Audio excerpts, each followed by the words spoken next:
ইন্নামাল হায়াতুদ দুনিয়া লাইবুন ওয়া লাহ। এর অর্থ দুনিয়ার জীবন তো শুধুমাত্র ক্রীড়া ও কৌতুক। ইন্নামা এর অর্থ শুধুমাত্র বা এই যা। লাউ এর অর্থ যদি। লাউ এর অর্থ যদি।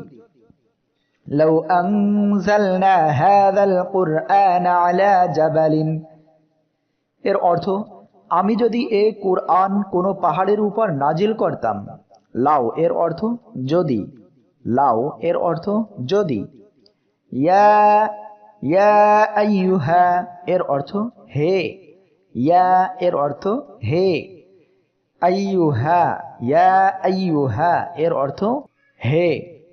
কুল ইয়া আইয়ুহাল কাফিরুন। বলুন হে কাফেররা। কুল এর অর্থ বলুন।